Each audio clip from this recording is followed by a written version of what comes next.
naglikay sila or naligsan and then nakakos og aksidente. And then we also have reported cases of dog bites, and this will later be explained by our city health officer on the number of cases per week, per day, per month on animal bites. And then we also have uncontrolled growing population of stray dogs and cats. And this was again observed by our city vet. If we can remember, since the start of Asenso administration in 2019, the then mayor, now Congressman Ando Waminal, has already started the strong implementation of impounding stray dogs or stray animals. But to date, we still are facing the growing population of these stray dogs and cats. And the anti-rabies vaccine supply, because many are still inquiring on how to get the government's free anti-rabies vaccine, and later again, this will be explained by our city health officer. And cases of animal bite, so we need animal bite treatment centers that are set up here in Osami City, and this ordinance will address this concerns. So we have pictures here of some reported cases on accidents or injuries caused by stray dogs. So this one, yahang leg na butangan og stainless kay nabali. Next. And this one also bruises sa shoulder, sa knee, and then sa chin, no, nakat ang chin, kay nilagpot na siya. And this one is also in 2024, pangus-pangus pod, tungod kay naglikay sa iro. This one, the arm is broken because again of stray animals. So, this proposed ordinance is based on RA 9482, which is the Anti-Rabies Act of 2007, which detailed the regulation, the provision, and the management of the following: rabies control and prevention. This includes mass vaccination of dogs, if we have that in our city, and yes, we have. The impounding of dogs or other animals, immunization, if we have, and treatments on animal bites, and responsibilities of pet owners. So what should the pet owners do? Up to what extent ang ilahang responsibility with regards to animal bites or causing accidents,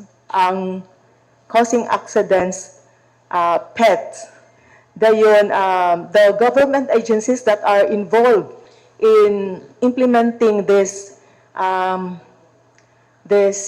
9482. So this would involve the Department of Agriculture, the Department of Health, the DepEd, the LGU's function, roles as to how to strengthen the national law, and the participation of NGOs.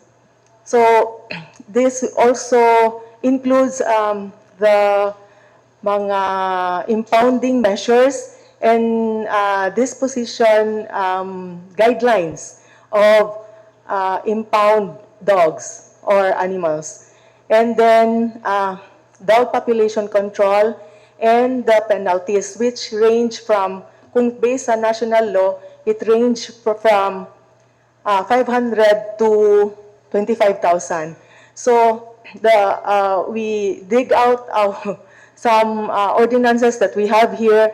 So the last ordinance on stray animals was in December 1968. So it's already impractical. It's not applicable anymore.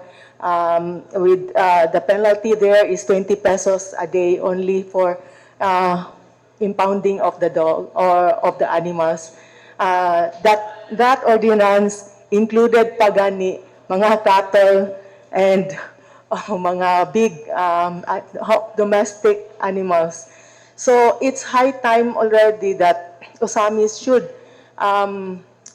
develop an ordinance on this, addressing these problems to suit the needs of our city and based on that RA 9482. So may I proceed, Mr. Chair, for the draft ordinance? Please proceed.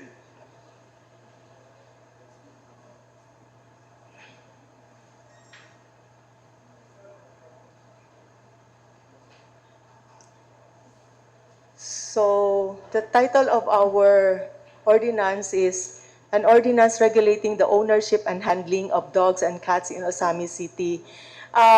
We might be wondering why there is no anti-rabies words there, and stray animals wala po din na makita, because as we go along to our full ordinance, we will be putting emphasis on the handling and regulating the ownership and of dogs, of animals, especially dogs and cats, kay sila manggod karon ang dako gyud nga gahatag og problema, stray nga makita nato sa dalan. We cannot see anymore mga carabaos, cattle, and goats in our city, but dominant ang ato ang dogs and cats. So we will skip the whereases.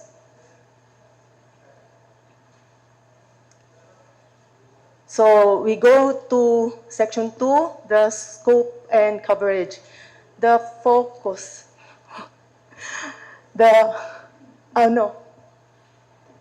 Focus pa? Takbo ba? Of compliance or non-compliance shall be the physical domicile and whereabouts of dogs and cats themselves. As regards the prohibition against stray, all dogs and cats physically within the territorial jurisdiction of Osamis are covered by this ordinance. So, within Osami City, within the 51 barangays of Osami City.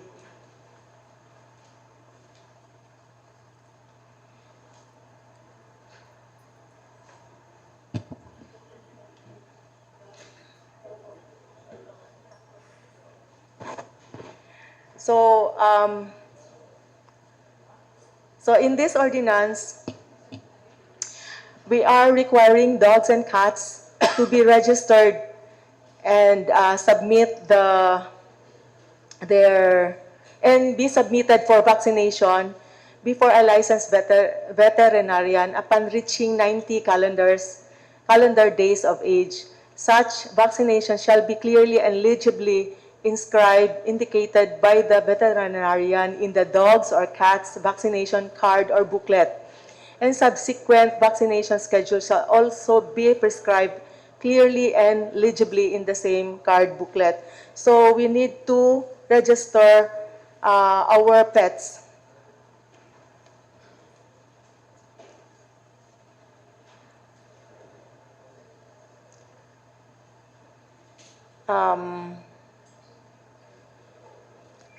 So letter C, the blue-colored niyang ink, because this is subject for discussion later as we will gather your inputs on this matter. Each newly vaccinated dog or cat must be presented to the barangay office for registration purposes, and a payment of 50 pesos per dog or cat shall be due to the barangay as registration fee. In line with this, the barangay shall keep a master record of all vaccinated dogs and cats per household within their jurisdiction. The record shall indicate the number, the breed, and the gender of the dogs or cat per household. The barangay shall conduct surprise inspection of household to monitor compliance with this provision. So, natay gi-propose nga na ay 50 pesos registration purposes. This is to control the population of the dogs, no? So that we can be ensured nga kani nga iro na tag-iya and kani nga iro vaccinated ba ni siya or dili, because when we register we have to show the dog book. Letter D. Vaccination booklets of a particular dog must never be used for another. So, dili pwede mag-switch or dili pwede i-recycle or ipasa-pasa sa lain nga animals. Letter E, the master record, in the master record, each dog or cat shall have a unique serial code. So, this is in blue color because we still don't have the system to use a serial code. So this is still subject for debate and discussion later. Section 4. Prohibition against strays. As a general rule, and this is also in RA 9482, all dogs and cats at all times are to be properly leashed, caged, or in any other way kept within the enclosed premises of the owner. So whether buhian or hiktan, basta naa siya sa sulod sa premises of the owner. For fenced homes, the dog must be within the fence perimeter, inside. For homes without fences, the dogs must be kept inside the owner's house or inside enclosed locked dog houses. Cats, on the other hand, must always be within the owner's house or inside enclosed cat houses. Number 5, what about when we go out? So dogs and cats may be allowed outside the premises of the owner, provided that when outside, the dogs or cats must be kept on leash. Naagid siya hikot. Na siya dog collar, na siya hikot. Within fenced subdivisions, dogs or cats may be allowed to go off leash during recreational hours within the enclosed perimeter of the subdivision, but must always be in the close supervision of the actual handler. After the recreational hours, such dogs and cats must be returned to the premises of the owner, as provided in the section 4 above. Recreational hours within the meaning of this section shall refer to the hours within any particular day wherein pets are allowed to roam free within the subdivision or village. The exact hours shall be determined by the homeowners association of the concerned subdivision or the like. Like usahay mag-exercise ta sa dogs, kinahanglan naagid siya collar, then kinahanglan ang dog naagid siya owner nga nagtupad sa iya ha. So that it will not be considered as stray. Dogs and cats found uncompliant in section 4 katong gimension nato ganina shall be considered strays. For example, any dog or cat found roaming freely in the public places, streets, alleys, parks, school grounds, markets, or other public areas without leash, harness, or other physical restraint, and not under the immediate control of a responsible person, except for those in dog, cats, or animal parks that the owner is diligently aware of the whereabouts of his dog or cat at all times. So kung ang dog o cat mag-roam freely without even with collar or without harness, considered na siya as stray. So any dog or cat found on private property without the consent of the property owner or lawful occupant, nanilingan atong iro, it's considered, or the cat is now considered as stray. Any dog or cat that has escaped from its owner's premises and is found of the property without immediate retrieval by the owner or our responsible persons. Usahay kaning mga wala nga iro kay nakabuhi, but when they are outside the streets, they are already considered as stray.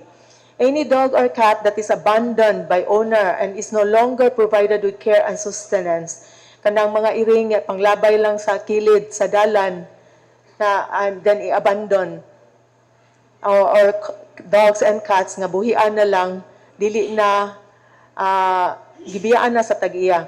Those found within designated dog, cat, pet, animal parks outside of allowed hours. Kung wala na recreational hours, then nabilin pa ang mga pets nato, they are already considered a stray. Those found within subdivision or village premises roaming off-leash outside recreational hours, again, katong naglaag-laag. So, they are stray. Such dogs or cats shall be immediately apprehended and brought to the city impounding facility. So, those dogs or cats that are, katong dimension nato sa mga red letters, they can be impounded right away. They shall be released to the owner or his authorized representative upon payment of impounding fee of 30 pesos per day. A day shall not be divisible into hours for purposes of this provision. We cannot say, 1/2 day raman ninyo gi-impound, so 15 pesos sa akong bayad. So it's still 30 pesos. In cases where the enforcer conducting the apprehension of the stray dog or cat is a BPAT personnel or the barangay animal control focal person, the dog or cat shall be placed in a barangay animal shelter facility pending transportation of the city to the city impounding facility. So this proposed ordinance requires every barangay to have a temporary shelter for those dogs that you are going to impound. You need to put up a temporary pounding facility for these animals before and wait for the owner to claim, and after wala na mo claim, that's the time you will call our city vet to have these animals transferred to the city pound. The owner shall be charged with one-time apprehension fee of 20 pesos per dog or cat. Down sa. The fund. So the construction, maintenance, and development of such barangay animal shelter shall be sourced from the general fund of the barangay. Blank lang na siya. We will discuss that topic later. The owner shall be charged with, again, 20 pesos per animal. Other than the per day ninyo nga charging, this shall be added to the impounding fee, mo na ni, and shall be remitted by the city treasurer to the barangay concerned a reasonable time after full payment of all fees by the owner claiming the animal. Anong treasurer naman to? So, in keeping with this section, the concerned barangay personnel shall carry out random patrols to ensure that the incidents of stray dogs or cats in their barangay are minimized and eventually eliminated. The precise scheduling is left to the sound discretion of the barangay animal control focal person. So, Section 7, taas pa ba ni? Dogs and cats unclaimed after 3 days from the date of impounding shall be put up for adoption to applicants willing and able to pay the impounding and apprehension fees and to care for the dogs and cats. The owner may still claim the animal put up for adoption, provided that no applicant has yet expressed any interest to adopt, and provided that the owner pays an impounding penalty of 100 pesos per calendar day beyond the original 3-day impounding per dog or cat in addition to the regular impounding fee. For example, lapas na 3 days, ika-4th day, increase na ang ato ang fee, nag-100 na siya. So as soon as possible, kung mawala ang animals sa inyong pets, dapat i-claim na dayon if ever na impound siya sa ato ang barangay or sa city. Dogs or cats unclaimed